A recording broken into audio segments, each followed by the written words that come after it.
Bueno, vamos a ver acá. El código de comercio lo vamos a buscar también. Vaya.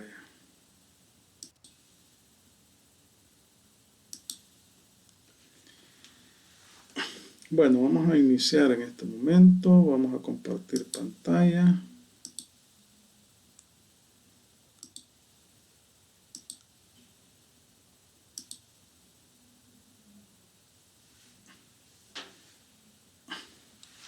Bueno, en la última clase estamos hablando de la disolución y liquidación de sociedades, ¿verdad? ¿Se recuerdan? Y habíamos platicado las causas legales de disolución de una sociedad. Ahí nos habíamos quedado y íbamos a hablar de las causas estatutarias, ¿verdad? Vaya, entonces vamos a ver acá. Bueno, tenemos las que se llaman causas legales que están establecidas en la ley y que habíamos leído las disposiciones del Código de Comercio respectivas, ¿verdad? Habíamos leído el artículo 59 del Código de Comercio y el 187. El 59 hace referencia a las causas de disolución de las sociedades de personas. Y el 187 hace referencia a las causas de disolución de las sociedades de capital. Y habíamos dicho que básicamente son las mismas causales. Expiración del término señalado en la escritura social, imposibilidad de realizar el fin principal de la sociedad o consumación del mismo, pérdida de las 2/3 partes del capital social, acuerdo unánime de los socios, a menos que en la escritura social se haya estipulado que tal decisión pueda tomarse por mayoría. Ambas disposiciones legales básicamente están calcadas, ¿verdad? Esas son las causas o causales de disolución de las sociedades, las causas legales. ¿Qué habíamos dicho que es la disolución?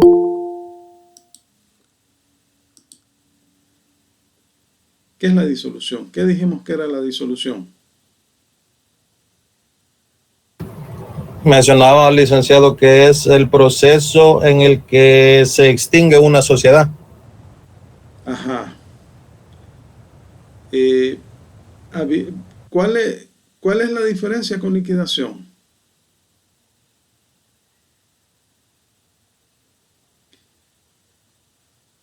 La disolución y la liquidación, ¿cuál es la diferencia entre ambos procesos?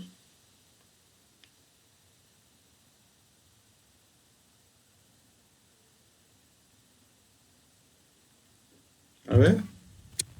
Yo creo, licenciado, buenas tardes. Ajá. La disolución es como, bueno, las dos forman un proceso, ¿verdad? Sí.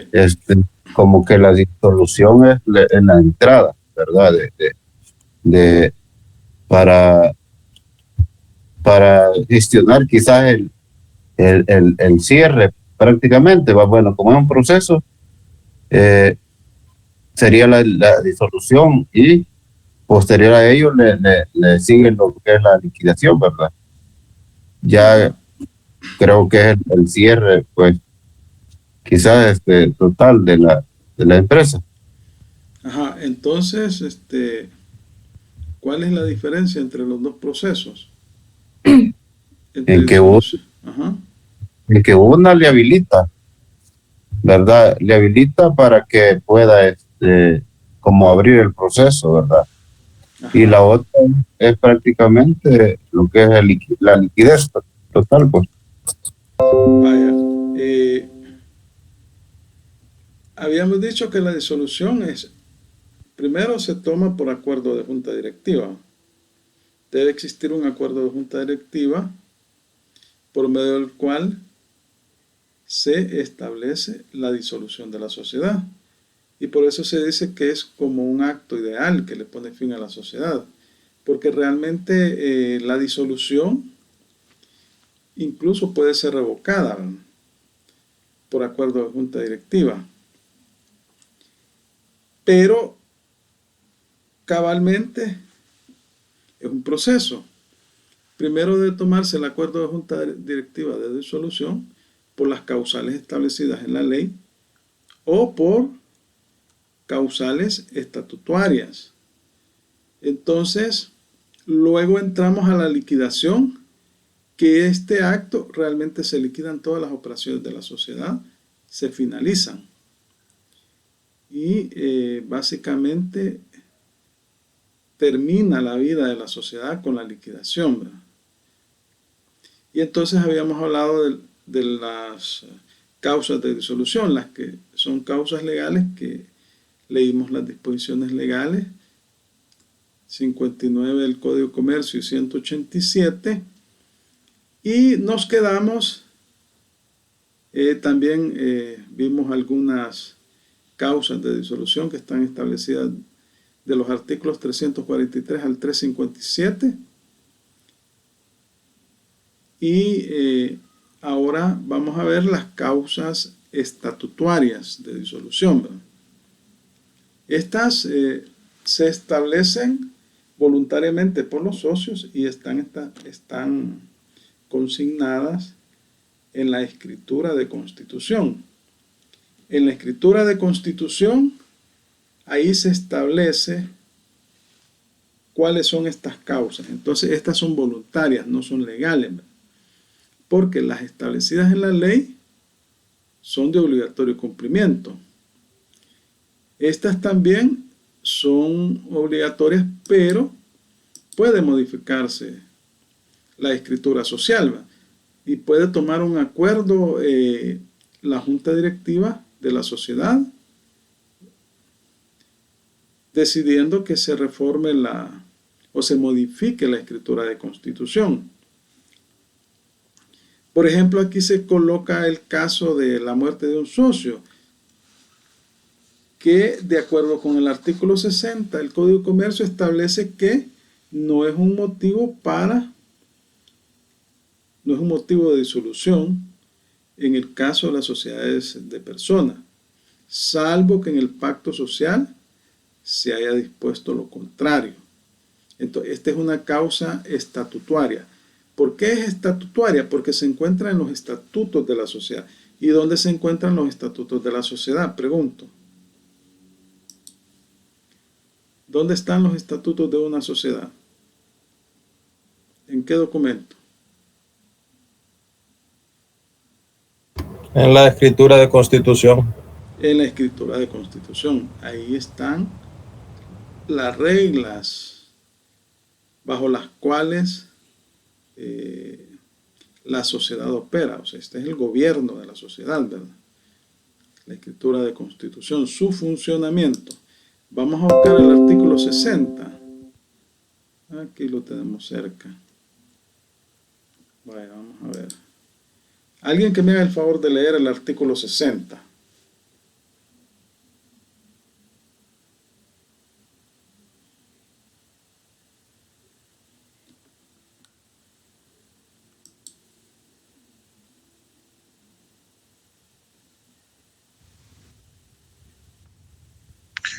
Artículo 60.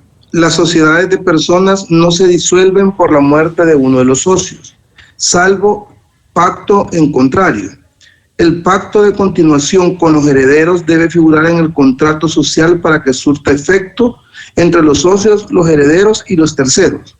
Los herederos podrán individualmente negarse a continuar en la sociedad, a no ser que la continuación sea condición testamentaria. Cuando muera un socio y la sociedad no deba de continuar con sus herederos, se hará liquidación de la cuota correspondiente al difunto y se pagará a aquellos. Igual cosa se hará cuando solamente se retiren alguno de los herederos. La sociedad dispondrá del derecho de retención señalado en el artículo 56. Vaya, gracias. Acá en el primer inciso se dispone que las sociedades de personas no se disuelven por la muerte de uno de los socios, salvo pacto en contrario. Entonces, el pacto en contrario es que se encuentra establecido como causal de disolución en la escritura de constitución de la sociedad.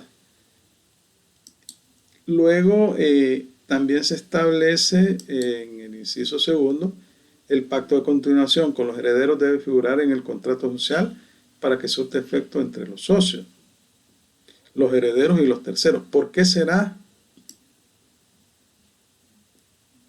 que se establece esto en este artículo? ¿Por qué será? Estamos hablando de sociedades de personas, ¿verdad? ¿Por qué será?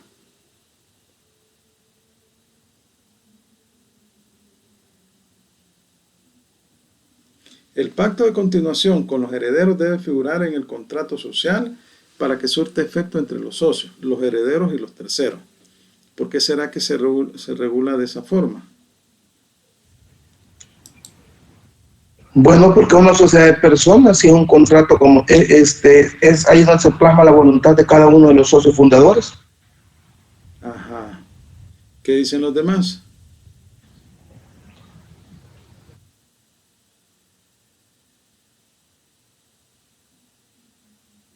A ver.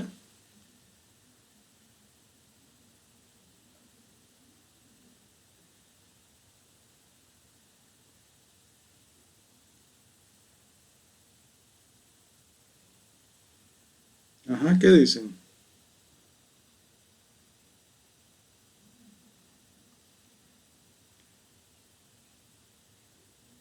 ¿Cuál es una de las características de la sociedad de personas?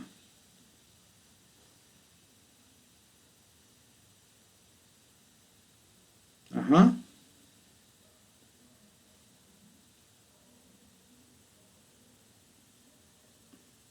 ¿Están por ahí? Aquí estamos. Sí, aquí estamos. Y entonces, digan cualquier cosa, no se preocupen por si se equivocan. Aquí Aquí está todos la estamos pregunta. Es que yo no le entiendo. Vaya, Solo mire, sé, vaya, yo voy a dar mi mire, humilde opinión. vaya, mire, antes de que dé su humilde opinión, veamos, mire, cómo dice ahí. El pacto de continuación con los herederos debe figurar en el contrato social para que surte efecto entre los socios, los herederos y los terceros. Aquí se trata de que falleció uno de los socios, es una sociedad de personas. Entonces, ¿por qué será que está regulado esto así? ¿Cuál es una de las características de las sociedades de personas? Vaya, opine, usted que iba a dar su humilde opinión. A ver.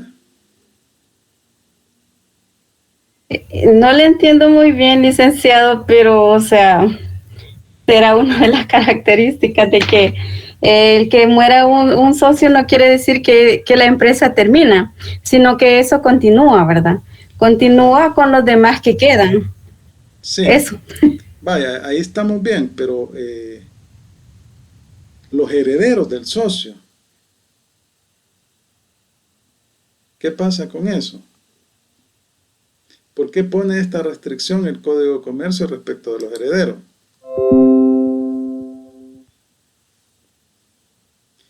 Que para que ellos se incorporen debe figurar una cláusula en el contrato social para que surte efecto. ¿Por qué será? Dígame una característica. Licenciado, será porque mediante esa cláusula que establecen, eso les servirá a ellos para realizar la modificación a futuro y ingresar a esa persona, a ese heredero del que fue socio entonces. Vaya, se la voy a poner fácil. Díganme las características de la sociedad de personas que hemos platicado. Es una sociedad de cuota. Eso significa que Los aportes no se encuentran en acciones y pueden ser desiguales, que es diferente en el caso de las sociedades anónimas, que los aportes se establecen por medio de acciones o son representados por acciones que tienen el mismo valor. Esa es una característica. ¿Cuál es la otra característica que tiene la sociedad de personas? Fíjense que esta puede ser pregunta de examen.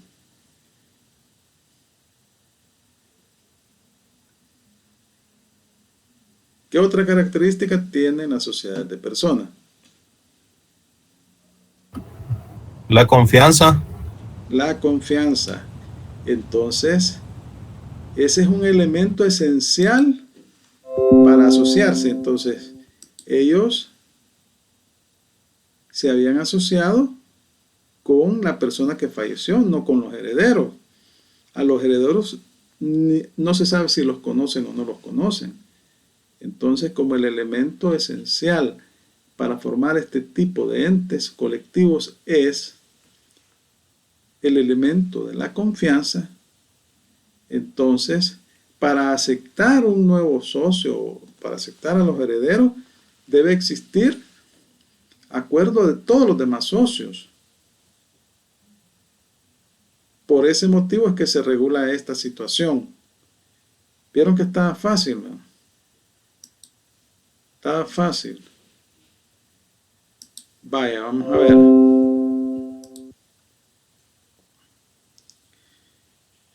El artículo 61 establece la expulsión o retiro de un socio, que no es causa de disolución, salvo que se hubiera pactado de modo expreso. Esta es otra causa estatutaria de disolución. Siempre y cuando no quede un socio nada más, ¿verdad? Por lo menos deben de quedar dos más. También tenemos el caso de la pérdida del capital en una proporción inferior a la regulada en el artículo 59 de Romanos 2 y 187 de Romanos 3. ¿Cuánto es? La pérdida de cuántas partes del capital es un requisito de disolución.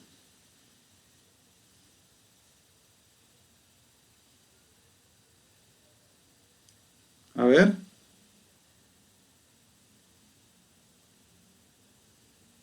Vean las disposiciones.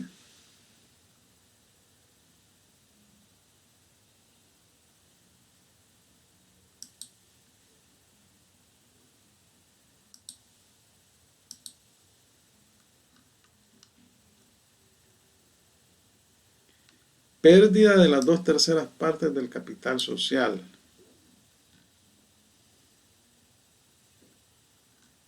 Si se pierden las 2/3 partes del capital social, tanto en las sociedades de personas como en las de capital, es una causal de disolución. Entonces, vamos a leer el artículo 61, que es otra cláusula estatutaria, ¿verdad? Vaya, alguien que me lo lea, ahí lo tienen en pantalla.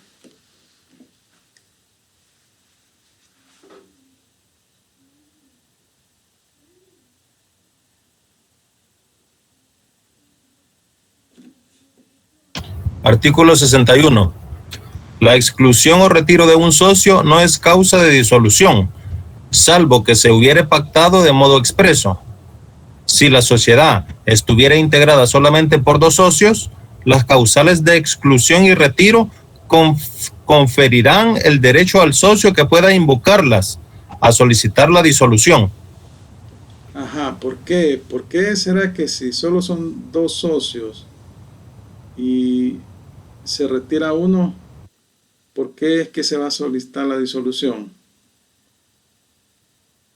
Porque es una sociedad y por lo tanto no puede haber una sola persona manejando la sociedad, valga la redundancia. Ajá. Y entonces, salvo que se convierta en empresa individual, ¿verdad?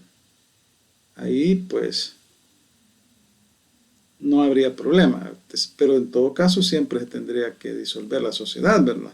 Y hacer los trámites respectivos para convertirse en una empresa individual. Entonces, por ese motivo, es una sociedad y una sociedad, pues al menos deben de haber 2 o más socios, ¿verdad?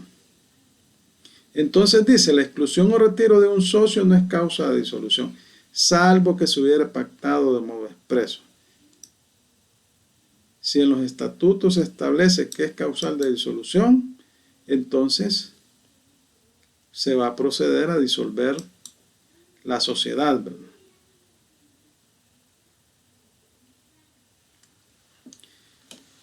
Vaya, entonces, cuando hablamos de disolución, que es un proceso inicial para que se proceda posteriormente a liquidar la sociedad, que es el proceso real mediante el cual termina las operaciones la sociedad. Entonces, cuando la sociedad tome el acuerdo de disolverse, en esos casos se restringe la capacidad jurídica de la sociedad a los actos necesarios para efectuar la liquidación. Es decir, que deja de funcionar normalmente. Cuando se toma el acuerdo de disolución, la sociedad deja de funcionar normalmente. Y entonces su funcionamiento se restringe a los actos necesarios para efectuar la liquidación. Entonces eso implica que la sociedad no podrá continuar funcionando en forma normal, ni podrá hacer negocios nuevos, sino solamente aquellos encaminados a la liquidación del ente. Entonces, las funciones de las autoridades normales cesan, o sea, de la junta directiva, que es el gobierno de la sociedad, ¿verdad? Y son sustituidas por los liquidadores, que pueden ser nombrados por la junta directiva de la sociedad o pueden ser nombrados por un juez. Y estos son los que realmente se encargan de liquidar las operaciones de la sociedad. Entonces, cuando se tome el acuerdo de disolver una sociedad, básicamente se restringe la capacidad jurídica de la sociedad a aquellos actos necesarios para que se efectúe la liquidación. Entonces ya no puede funcionar normalmente, ni puede hacer nuevos negocios, sino solo aquellas actividades encaminadas a la liquidación. Y para tales efectos se nombran liquidadores, que son los que se encargan de liquidar todas las operaciones de la sociedad. Y esto los puede nombrar la junta directiva o ya en los estatutos se establece el procedimiento, o puede ser también por un juez.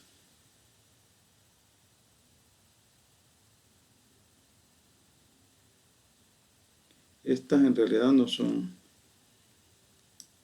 Aquí creo que está.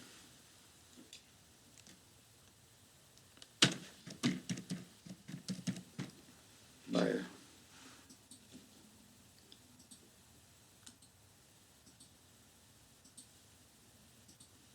Bueno, vamos a continuar acá.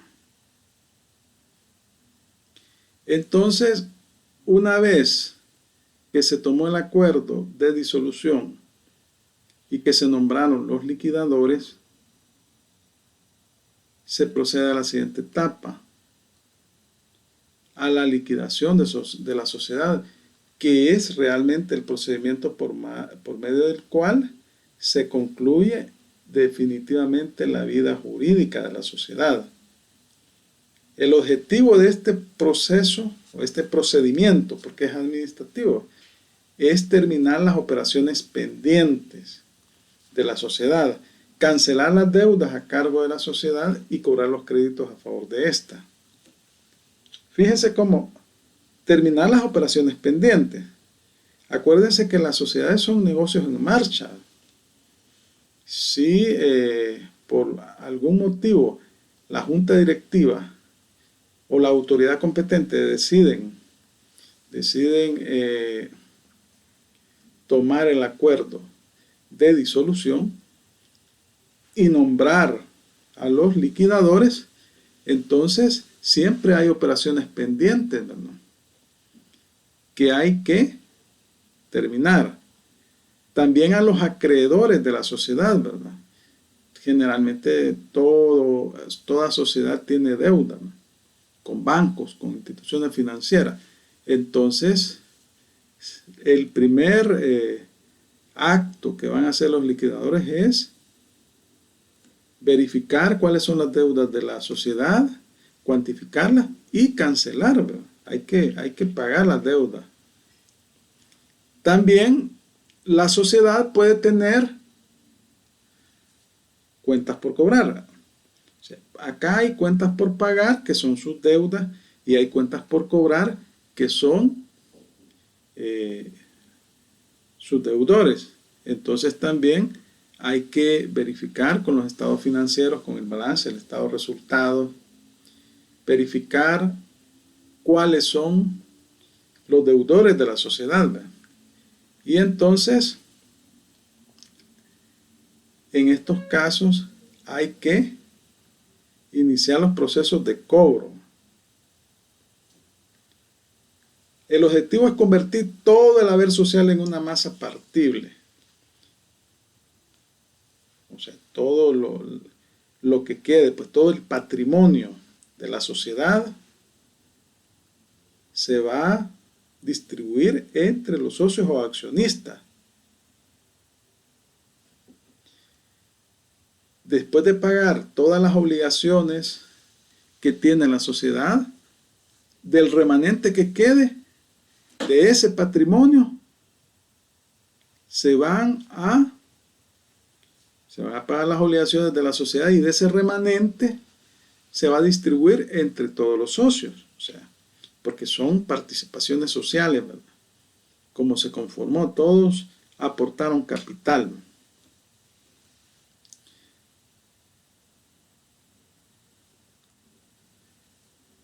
Y aquí tenemos, como les decía, que puede existir la liquidación estatutaria, por decirlo así, la que los socios toman la decisión de disolver la sociedad y nombrar los liquidadores, y la judicial. La judicial proviene por causas legales, ¿verdad? Y entonces resulta que el juez emite una sentencia de carácter obligatorio para que se liquide la sociedad, ¿verdad? Y entonces aquí tenemos la liquidación extrajudicial,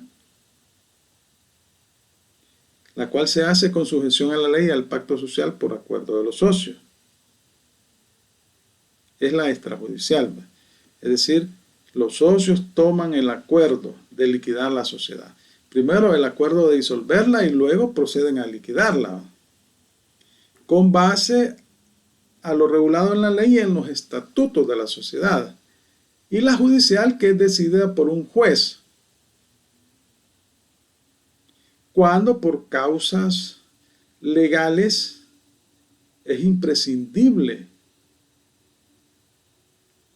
la liquidación de la sociedad.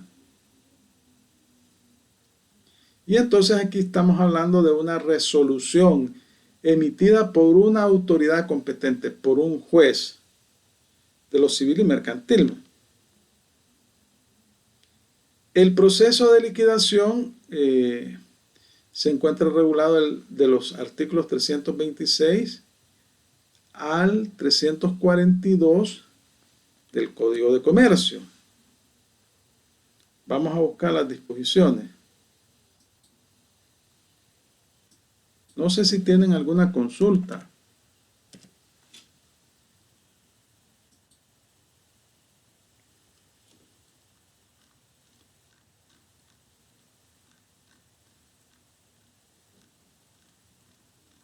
Vamos a leer algunos, pero ustedes deben de leerlos en su casa todos. porque de aquí van a salir preguntas de estas disposiciones legales, ¿verdad? Entonces, es obligación de ustedes leerlas, ¿verdad? Desde el 326 al 342. Pues en esta unidad, como ven, estamos viendo las personas, los comerciantes individuales y los sociales. Y dentro de los sociales hemos visto lo que son las características en términos generales, el proceso de fusión de liquidación, ¿verdad? Porque en la siguiente unidad ya vamos a entrar en forma específica a hablar de los tipos de sociedades, ¿verdad? Sociedades de personas, que son 3, y las de capital, que son 2, ¿verdad? Vaya, desde el 326.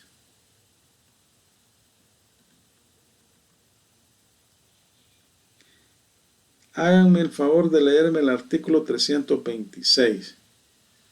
Ahí lo tienen en pantalla. ¿Quién lo lee?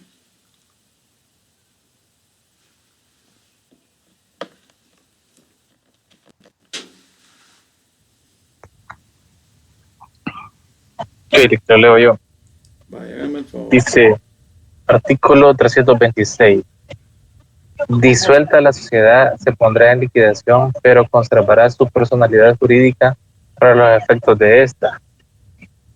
A su razón social o denominación se agregará la frase en liquidación. A quien corresponda el nombramiento de liquidadores tendrá competencia también para fijar el plazo en que deba practicarse la liquidación, en cual no podrá exceder de 2 años. Cuando el plazo de la liquidación haya sido acordado por un periodo menor a los 2 años, podrá prorrogarse hasta cumplir el plazo máximo antes señalado. Corresponderá a la Junta General acordar las prórrogas respectivas. Dichos acuerdos deberán inscribirse en el registro de comercio. Vaya, aquí es importante, gracias, ¿Qué mencionar. significa 20? Sí, perdón, ¿A dónde? se dice 20 entre paréntesis. Ah, no, todas las leyes, cuando ustedes compran una recopilación de leyes, ustedes ven que en las leyes siempre hay unos números entre paréntesis. Estas son reformas. Esto significa que es la reforma número 20. Y al final de los artículos se establece reforma, dice. Y comienza 1, 2, 3, 4. Y en cada numeral se señala decreto legislativo número tal, de fecha tal, publicado en el diario oficial tal. Entonces eso significa que aquí esta es la reforma 20 que se le ha hecho al Código de Comercio. Vaya, Okay. entonces la ley establece un plazo máximo de 2 años para proceder a la liquidación una vez que se ha ordenado la disolución, ¿verdad? También se le debe agregar en la razón social en liquidación. En liquidación. Entonces, esto es bien importante, ¿verdad? Y también es importante mencionar que los liquidadores son nombrados por la Junta Directiva, Junta General, ¿verdad? La Junta General de Accionistas. Junta General de Accionistas es. Salvo que sea por razones meramente de carácter judicial. Vaya, leamos el artículo 327.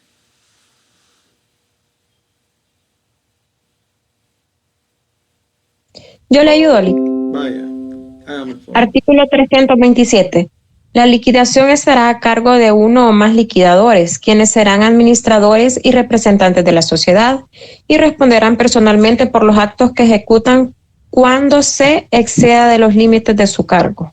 Vaya, entonces cuando se nombran los liquidadores, estos asumen el control y dirección de la sociedad. Entonces, la Junta General de Accionistas, Todos los cargos administrativos ya no tienen nada que hacer. Son los liquidadores. Y por eso es que estos responden ante la ley por los actos que realicen. ¿Verdad? Por todos los actos que realicen.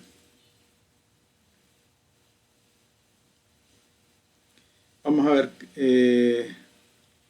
El artículo 330 establece que la liquidación se practicará con arreglo a las normas fijadas en el pacto social y en su defecto de conformidad con los acuerdos de los socios tomados por la mayoría necesarias para modificar dicho pacto y con las disposiciones de la ley, ¿verdad? El 331, que me lo lea alguien, por favor.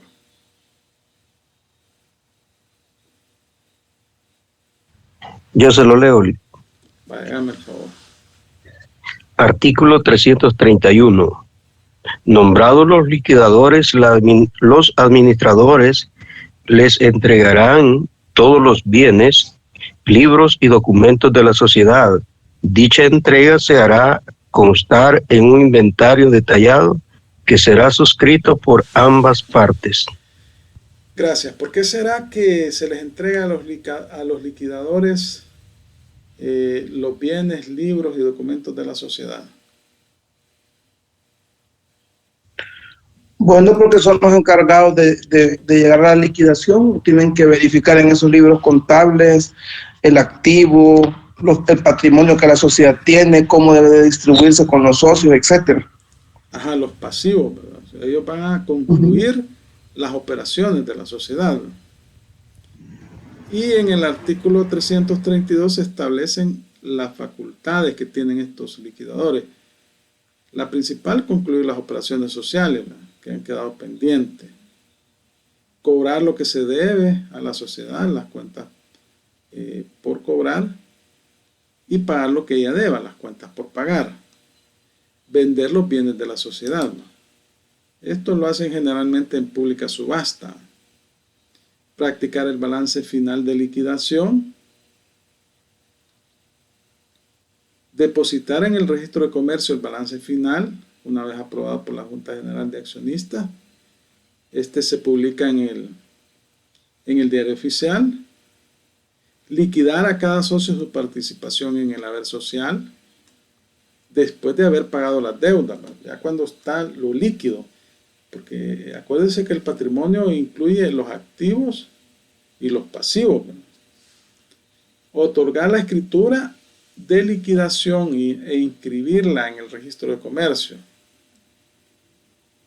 Y se les prohíbe a estos personajes que inician operaciones sociales nuevas, ¿verdad? O sea, de la misma sociedad, o sea, operaciones de la misma naturaleza.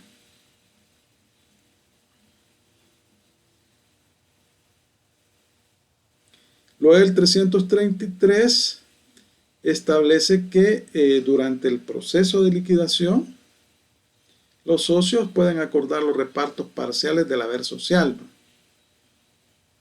que sean compatibles con el interés de la sociedad y sus acreedores. Acuérdense que la sociedad, o sea, debe de pagar todas sus deudas, ¿no?, y entonces no puede ir en detrimento de terceros la repartición de los bienes de la sociedad entre los socios. El 334 establece que el acuerdo sobre distribución parcial deberá publicarse en el diario oficial.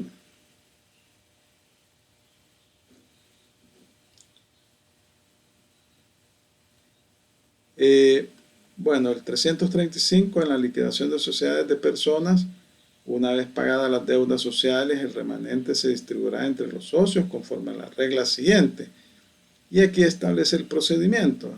¿Cómo se va a hacer la distribución de lo líquido que queda después de haber pagado las deudas de la sociedad entre los socios, ¿no? Ustedes los leen. El 336, en la liquidación de las sociedades de capitales, los liquidadores procederán a distribuir entre los socios el remanente después de pagadas las deudas. y establece cómo se procederá a distribuir el remanente entre los socios, entre los accionistas sería este caso, cuando son sociedades de capital, ¿verdad?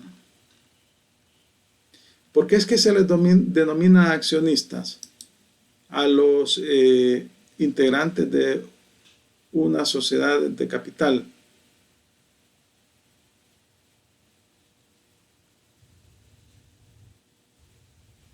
Porque tienen un porcentaje invertido ahí en la sociedad, Lee. Sí. Háblese de dinero. Ajá. Tienen un porcentaje igual en las sociedades de personas. Son sociedades de cuota. Pero ¿por qué a las sociedades de personas se les llama socio y a las sociedades de capital accionista, las sociedades anónimas? Porque el capital está dividido en acciones, ¿verdad? Y cada accionista paga valor determinado por sus acciones, y es así como llegan al porcentaje del 100%. Ajá, correcto. O sea, el capital está representado por títulos valores que se denominan acciones, que tienen el mismo valor. Y mientras más acciones tenga la persona, más participación social tiene y más derechos obtiene en cuanto al derecho al voto. Y en las de personas son de cuotas, son sociedades de cuota. No está representado por títulos valores, entonces por eso se les denomina socios. Y a los de las de capital se les denomina accionistas.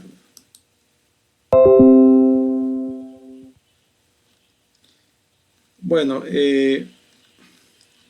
aquí están estas disposiciones, que yo los invito a que las lean. Quiero ver, vamos a ver si hay otra.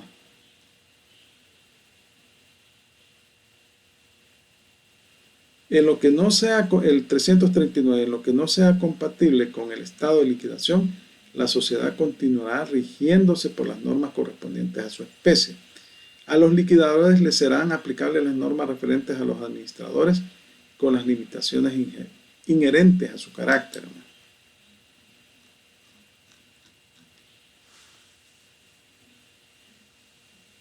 El 341, disuelta una sociedad de personas y estando todos los socios de acuerdo sobre la forma en que haya de liquidarse el haber social, podrán otorgar desde luego la escritura de liquidación mediante la concurrencia de todos ellos, siempre que previamente se cancelen las deudas sociales. Siempre se está garantizando el interés de terceros, de particulares. En el 342, al inscribirse en el registro de comercio la escritura de liquidación de una sociedad, se cancelarán las inscripciones de las escrituras de constitución y modificación de la misma y de sus estatutos. Bueno, y es que las sociedades nacen, se modifican, se disuelven y se liquidan ¿por medio de qué?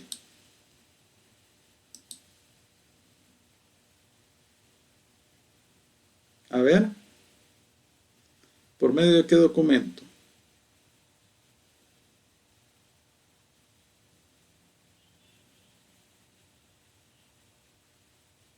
¿Están por ahí? Sí, licenciado, repite. A veces pienso que dejan encendida la computadora. No, solo repita la pregunta, por favor. Vaya. ¿Cuál es el documento por medio del cual nace, se modifica, se disuelve, se liquida una sociedad? ¿Es una escritura pública? Una escritura pública. Y en todos los casos se debe inscribir en el registro de comercio para que tenga efectos el acto. Exacto. El acto así como cuando se aumenta el capital, cuando se disminuye, etcétera. Sí. Vaya. Hemos pues platicado un poco de lo que es la liquidación de sociedades, ¿verdad? Decimos que hay una liquidación extrajudicial que se realiza conforme a la ley y a los estatutos de la sociedad y una liquidación judicial que se la realiza el juez, siempre con base a la ley, y básicamente es de carácter forzoso. Mediante la liquidación, básicamente se pone fin a las actividades de la sociedad. Entonces, una vez que la sociedad se toma el acuerdo de disolución, se restringen las operaciones de la sociedad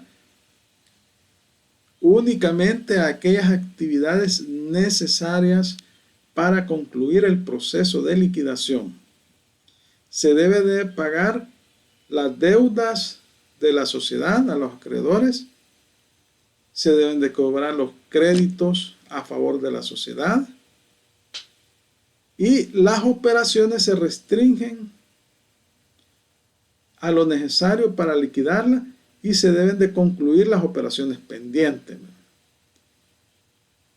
Al final, pues, del proceso se hace una escritura de liquidación y esta se inscribe en el registro de comercio.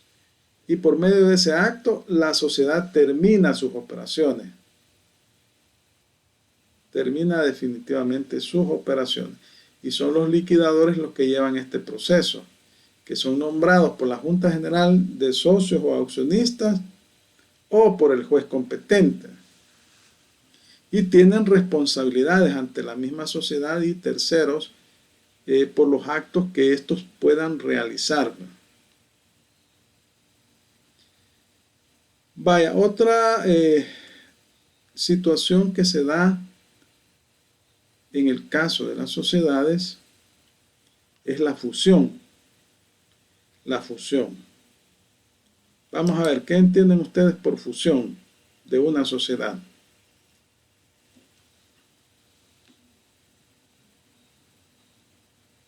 Cuando se unen dos o más sociedades. Ajá, ese es un caso. Otro caso.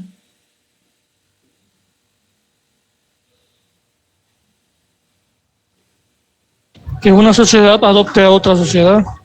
Cuando una sociedad absorbe a otra. Entonces, tenemos que la fusión se da cuando una o más sociedades se integran y forman un nuevo ente jurídico.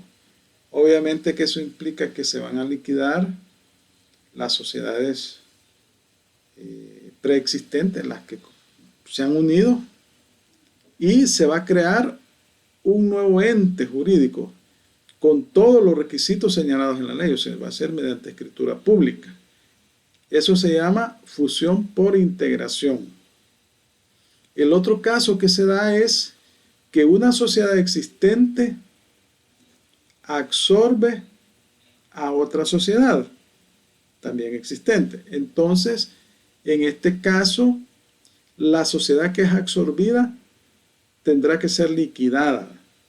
Y luego la sociedad que la absorbe deberá hacer una escritura ¿de qué tipo?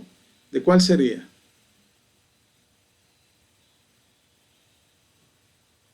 De modificación. De modificación. Porque va a incorporar a su patrimonio bienes de la otra sociedad, ¿verdad? Entonces tenemos que el proceso de fusión es un proceso por medio del cual dos o más sociedades se integran para formar un nuevo ente jurídico o una sociedad existente absorbe a otra u otra. ¿Cuál es la diferencia entre ambos? Entre la integración y absorción.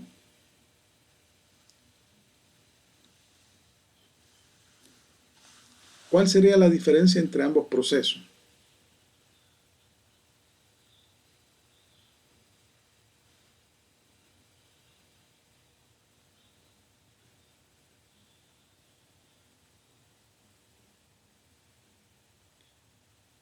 Licenciado, quizás la diferencia sería que en una se crea un nuevo ente, una nueva sociedad. Surge de esa unión una nueva sociedad. Ajá. Y el otro caso sería que por la integración no, absorción creo que sería. Absorción. En ese caso sería que no surge un nuevo ente, sino que surge una modificación a sus estatutos. Ajá. Correcto.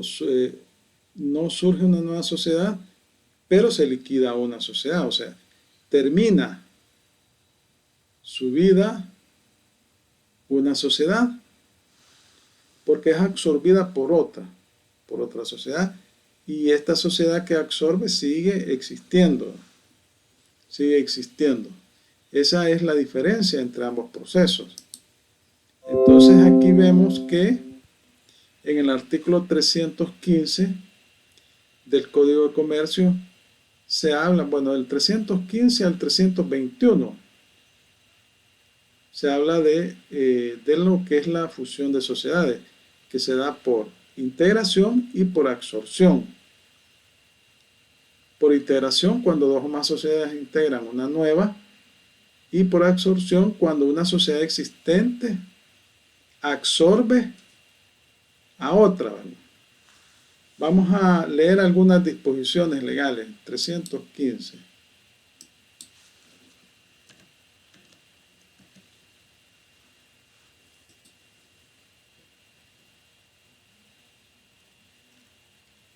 Bueno, las vamos a leer todas, pero me van a ayudar a leer, por favor. No, pero es que esto no es aquí, estoy un poco... Ahí hoy sí, ¿verdad? Bueno, algunas vamos a leer. Leamos el 315 y el 316. Capítulo 2, transporte de personas. Artículo... No, el 315. perdón. 315. Es que tiene en pantalla, perdón, ha puesto en perdón. Capítulo 10, fusión y transformación de sociedades. Hay fusión, artículo 315. Hay fusión cuando dos o más sociedades integran una nueva, o cuando una ya existente absorbe a otra u otras. La nueva sociedad o la incorporante adquiere los derechos y contrae todas las obligaciones de las sociedades fusionadas o incorporadas. Vaya, otra persona que me lea el 316. Hoy ninguna señorita. Ahorita. 316 me dijo, ¿no? Sí, por favor. Cuando de la... Ya. Sí. Cuando de la fusión de varias sociedades haya de resultar una distinta, su constitución se sujetará a los principios que rijan la constitución de la sociedad a cuyo género haya de pertenecer. Si la fusión es por absorción, deberá modificarse la escritura de la sociedad incorporante. Vaya, otra persona que me lee el 317.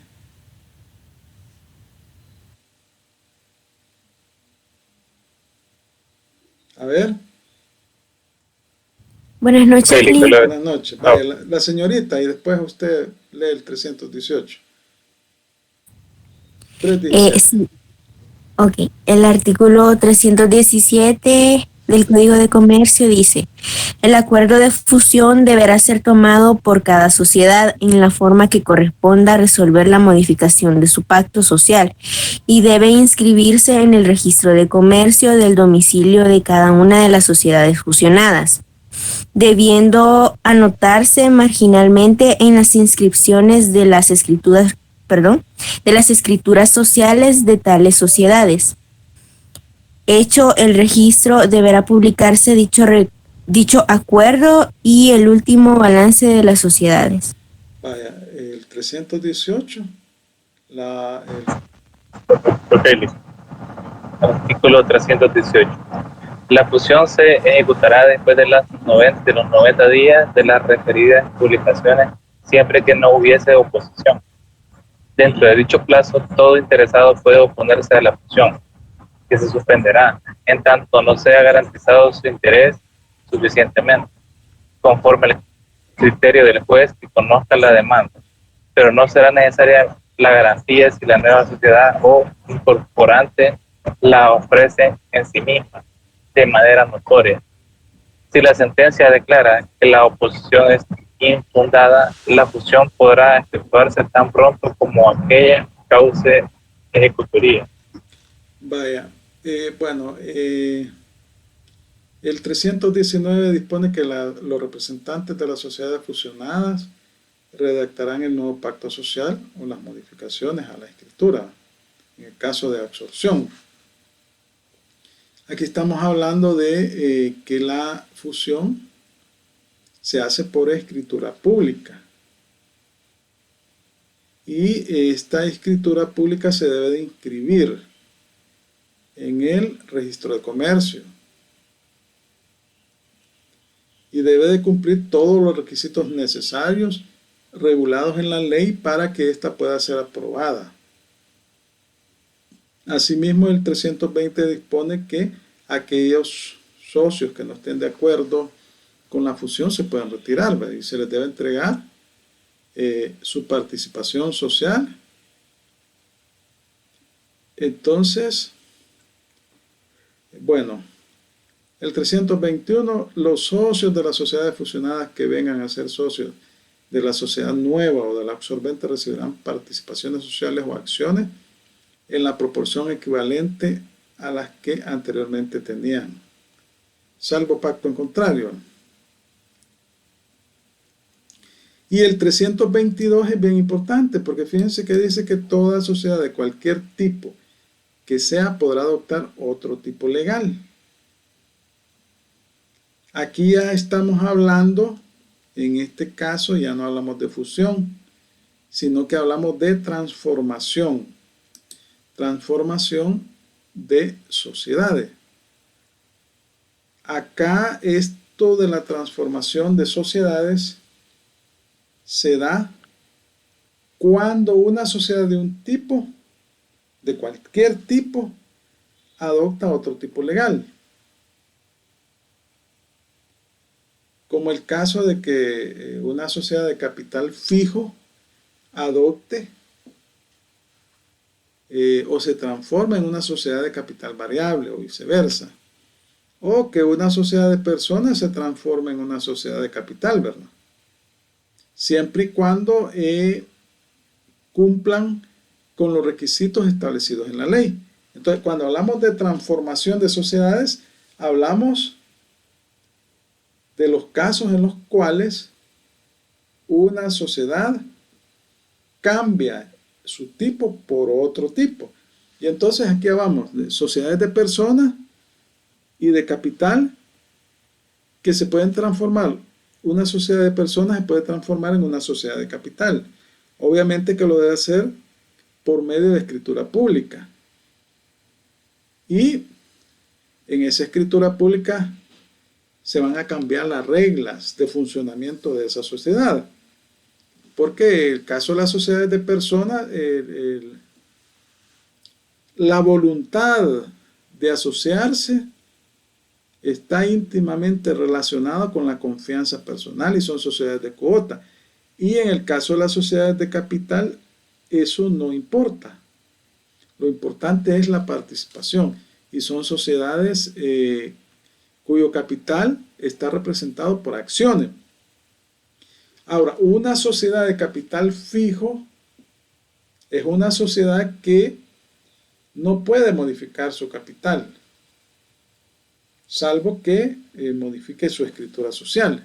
En cambio, una sociedad de capital variable puede modificar su capital y debe de establecer un capital mínimo y el capital que tiene. Entonces, puede, mediante escritura, modificar el régimen de capital. Entonces, por eso, cuando hablamos de sociedades de capital variable, son aquellas que llevan después de SA, ¿verdad? O RL, según el tipo de sociedad, establece ahí que es de CB. Ad hoc SA de CB significa que, de CB significa que puede modificar su capital social. Pero si dice de capital fijo, no lo puede modificar, salvo que se transforme a el régimen de capital variable. Y eso lo va a hacer por medio de escritura. Y entonces se va a transformar la sociedad. Esto está regulado de los artículos 322 al 325. Vaya, leamos el 322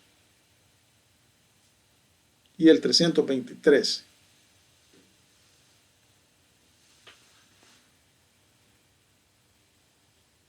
A ver quién me ayuda. Ahí los tienen en pantalla. Artículo 322. Toda sociedad de cualquier tipo que sea podrá adoptar otro tipo legal, así como las de capital fijo podrán transformarse en sociedades de capital variable y viceversa, siempre que se cumpla con los requisitos establecidos en este capítulo. Vaya, el 323. Artículo 323. El acuerdo de transformación deberá tomarse por la sociedad con los mismos requisitos que cualquier modificación al pacto social. Si la transformación implica la conversión de la responsabilidad ilimitada de uno o varios de los socios. No finaliza tal vez si me pone la otra parte, no tengo. O varios de los socios, de uno o varios de los socios, ajá. Póngame la otra, de los socios. Ajá. Ahí está, de los socios a responsabilidad limitada, estos continuarán respondiendo ilimitadamente por todas las operaciones realizadas antes de la validez del acuerdo de transformación.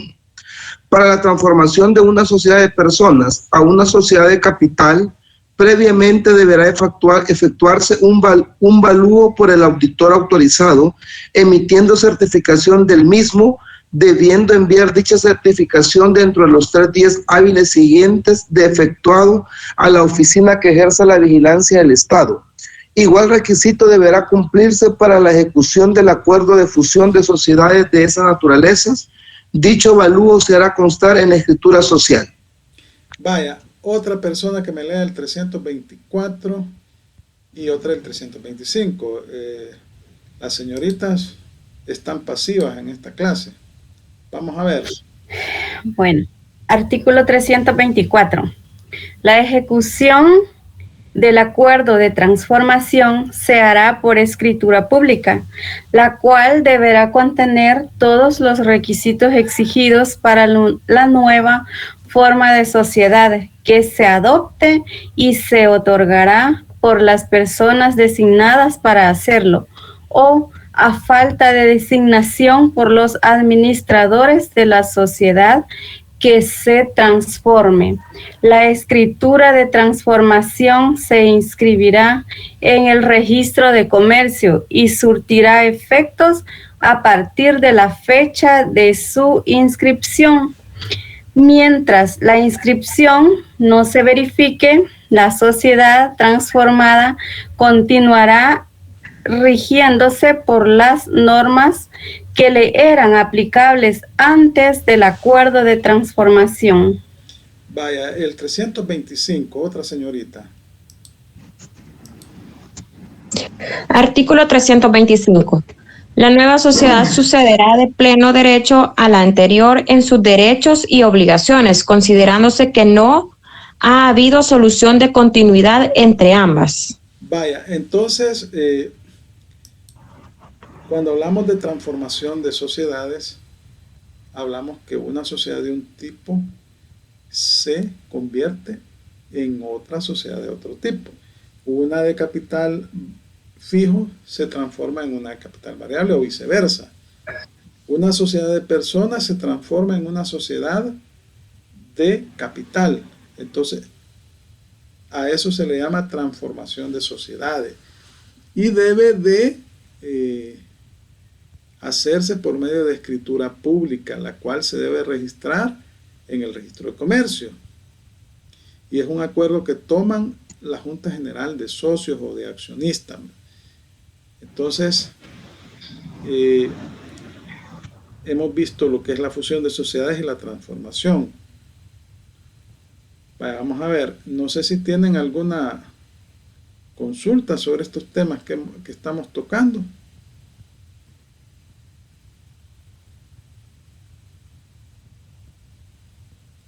Vamos bien.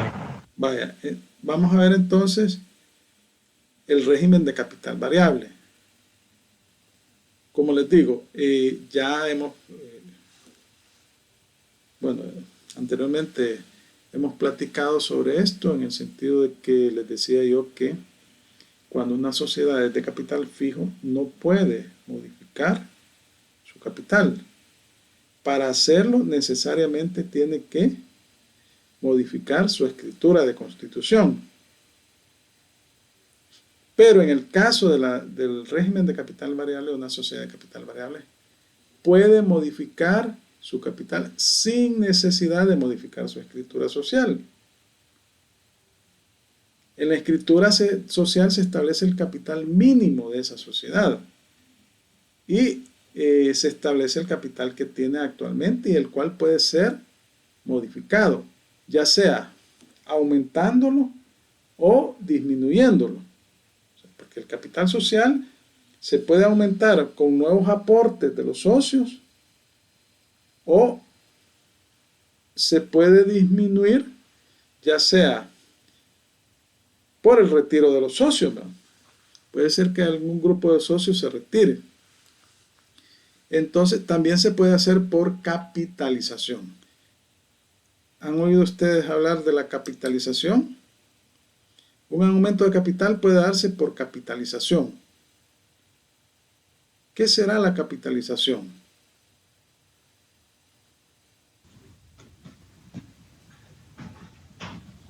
Cuando los socios brindan un aporte económico a la empresa. Ajá. Porque el patrimonio está demasiado bajo. Vamos a ver, ¿qué dicen los demás? ¿Qué es la capitalización?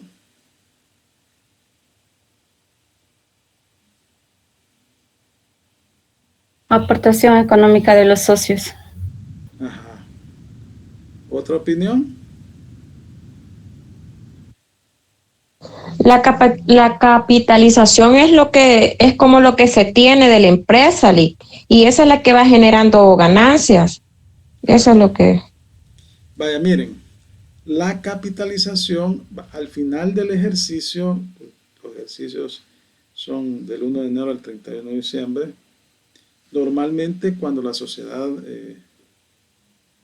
liquida sus operaciones, es decir, al final del ejercicio, normalmente distribuye utilidades, ¿verdad? Distribuye las utilidades entre los socios o los accionistas, depende del tipo de sociedad, ¿verdad? Porque el objeto de crear una sociedad es el lucro. Es el lucro. Las sociedades se crean para realizar actos de comercio. Entonces, al final del ejercicio se distribuyen las utilidades. Las utilidades se obtienen después de deducirle a los ingresos brutos los costos y gastos, luego se deduce la reserva legal, los impuestos, y lo líquido que queda son las utilidades sujetas a distribución. Estas se reparten entre los socios o los accionistas, en el caso de las sociedades de capital, con base al porcentaje de participación que tienen. Y en las sociedades de personas que son de cuota, pues igual va, con base a su participación. Pero en algunos casos sucede que la Junta General de Accionistas decide no distribuir utilidades. La sociedad obtuvo utilidades, pero decide invertir esas utilidades en la misma sociedad, es decir, se invierten esas utilidades para adquirir nuevos bienes, maquinaria, equipo, terrenos, y eso se llama capitalización. Cuando no se distribuyen las utilidades, los socios o accionistas toman el acuerdo de capitalizar, de invertir esas utilidades en los negocios de la sociedad, en la misma sociedad. Entonces, esas utilidades se utilizan para invertirlas en la sociedad, ya sea para adquirir nuevos bienes, nuevos activos, o para, hacer negocios, pues, o sea, para fortalecer las operaciones de la sociedad. Entonces, eso se llama capitalización. De acuerdo, Lee. Estamos, ma. ¿Han entendido qué es la capitalización? Sí. Vaya, dígamela pues en sus propias palabras. En el ejercicio fiscal anual, ¿verdad? Aunque no se reparten o distribuyen las utilidades entre los socios, por ejemplo, si hubieron $25,000 de ganancia ya líquida, los dos socios o tres socios la Junta decide no distribuir de forma proporcional las ganancias y la utilizan para los negocios o para el patrimonio de la misma. Para invertirlo en el patrimonio de la sociedad. Para fortalecer las operaciones de la sociedad. Entonces eso es la capitalización. Ahora bien, para efectos tributarios, los socios deben de pagar los impuestos respectivos, porque la sociedad aunque no haya distribuido utilidades, ¿verdad? Y los que son rentas gravables, como que se ha ocurrido una distribución de utilidades para los socios, aunque haya habido una capitalización, ¿verdad? Vaya, estamos ahí, ¿verdad? Esto de la capitalización está regulado, el régimen de capital variable está regulado de los artículos 306 al 314. Vamos a leer algunas disposiciones. Miren, todas estas disposiciones que están señaladas en las diapositivas tienen que leerlas, porque van a ser sujeto de evaluación. Yo puedo sacar de ahí preguntas en el examen y van a decir, bueno, ¿y esto dónde lo sacó? No está en la diapositiva, está en el código. Está en el código, porque ustedes deben de leer también el código. La característica de la carrera de Derecho es que hay que leer, ¿verdad? Hay que leer. Y no solamente es de doctrina, sino que el fundamento de esa doctrina es la ley. En este caso, el Código de Comercio es la Biblia que ustedes tienen, como cuando llevan civil, el Código Civil, cuando llevan derecho tributario, las leyes tributarias, el Código Tributario, ley de renta, etc. Vaya, vamos a leer el artículo 306. Alguien que me haga el favor de leerlo.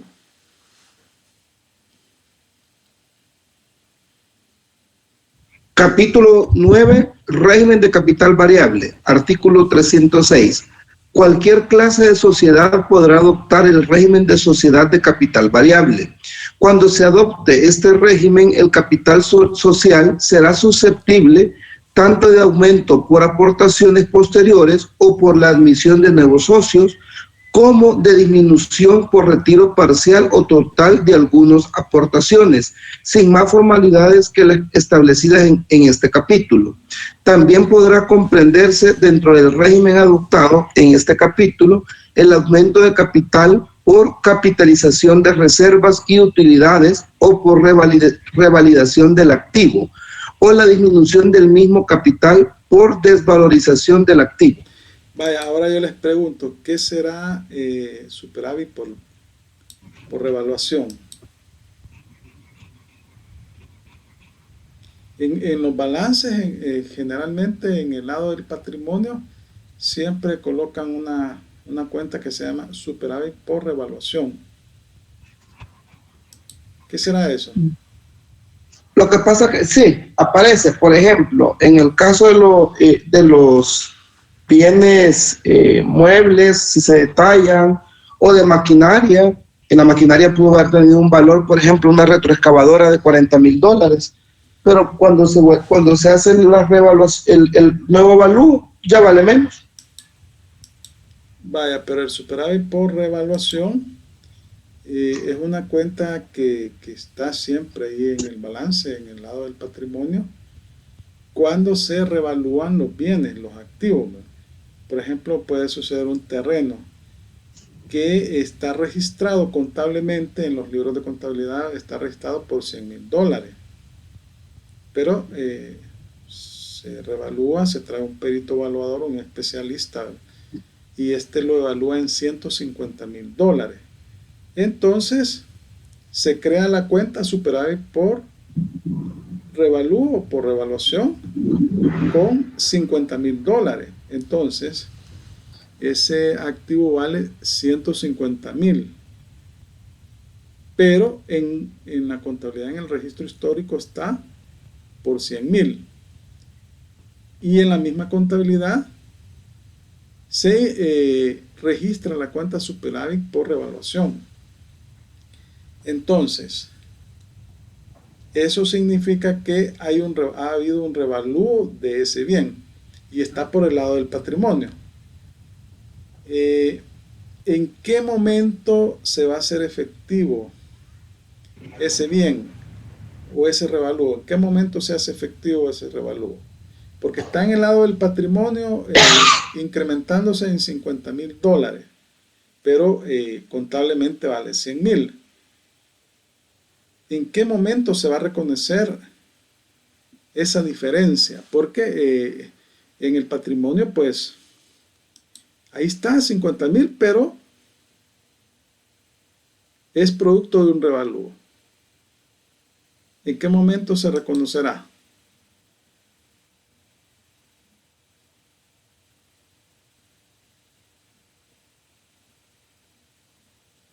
Contablemente y fiscalmente, ¿verdad? Legalmente, porque estamos abogados. A ver. Sí, se llega a vender ese activo. Correcto. Cuando se vende el bien, en ese momento se realiza. Ahí lo que hablan los contadores, el principio de realización, ¿verdad? Hasta ese momento se reconoce como utilidad. Mientras tanto es superávit por revalúo.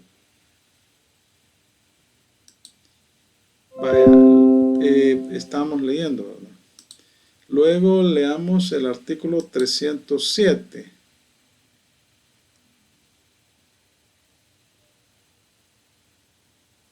Alguien que lo lea, por favor.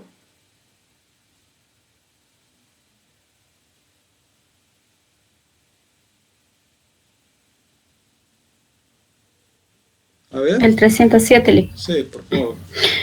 Artículo 307. Las sociedades de capital variable se regirán por las disposiciones que correspondan a la especie de sociedad de que se trate y por las de la sociedad anónima relativas a balances, responsabilidad de los administradores y vigilancia del auditor, salvo las modificaciones que se establecen en el presente capítulo. Gracias. En el 308 se establece que en la razón social se debe de agregar las palabras de capital variable o su abreviatura de CB. Se establece en el 309 que debe contener en la escritura social, ¿verdad? Y ahí se establece que en la escritura se deben de fijar las condiciones para el aumento y disminución del capital. Recuérdense que la diferencia entre una sociedad de capital fijo y una sociedad de capital variable es que en las de sociedades de capital fijo, para aumentar el capital se requiere modificación por medio de una escritura pública. En las de capital variable no se requiere la modificación, se puede hacer por acuerdo tomado por los socios sin necesidad de modificar la escritura social, pero debe establecerse las condiciones en los estatutos y se debe de establecer un capital mínimo y el capital que tiene, el capital máximo. Luego, si lo van a modificar, lo pueden hacer los socios sin necesidad de modificar el pacto social.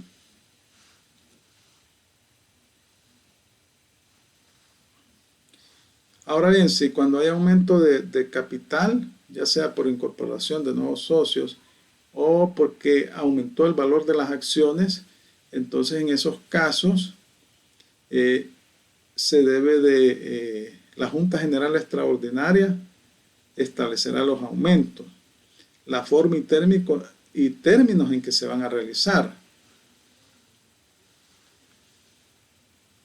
En el 310 se establece lo que les comentaba, en la sociedad anónima, en la de responsabilidad limitada y en la comandita por acciones se indicará un capital mínimo que no podrá ser inferior al que se fija en los artículos correspondientes, de acuerdo a la naturaleza de la sociedad.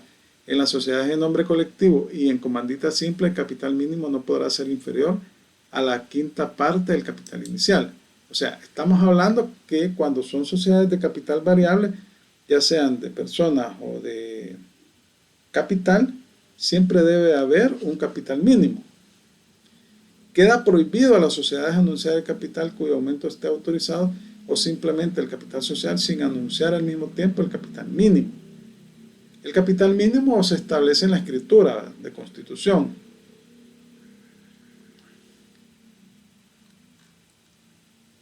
En las sociedades de capital variable por acciones, estas serán siempre nominativas. Las acciones nominativas son aquellas que se registran a nombre de una determinada persona y además en un libro, en el libro de accionista. Los aumentos o disminuciones de capital deben inscribirse en el registro que al efecto lleva a la sociedad. Y bueno, el 313 establece que el retiro parcial o total de aportaciones de un socio deberá notificarse a la sociedad y no surtirá efecto hasta el fin del ejercicio anual en curso. Y el 314, los socios no podrán ejercitar el derecho de separación cuando tengan como consecuencia reducir a menos del mínimo el capital social. O sea que el mínimo es el capital necesario para funcionar. Abajo del límite ya del mínimo ya es una causal de disolución. Bueno, no sé si tienen consultas sobre lo que hemos estado platicando. Parece el parcial creo que está, vamos a ver aquí la programación para ver cuándo vamos a hacer el parcial.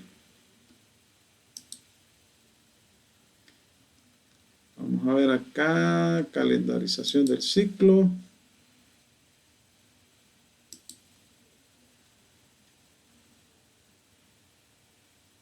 Veamos. Primer parcial está entre el 30 de agosto y 5 de septiembre. Hoy estamos 24. Miércoles 24, 25, 26, 27, 28, domingo. 29 va a ser lunes. Ya van a estar en época. Ah, no, ¿verdad? 29. El martes del martes. El miércoles 31 de agosto.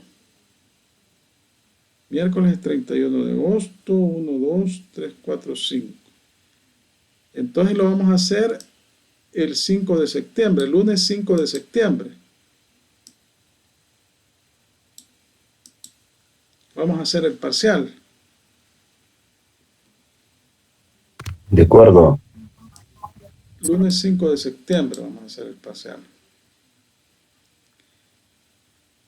Y dice aquí que el parcial diferido es del 6 al 12 de septiembre.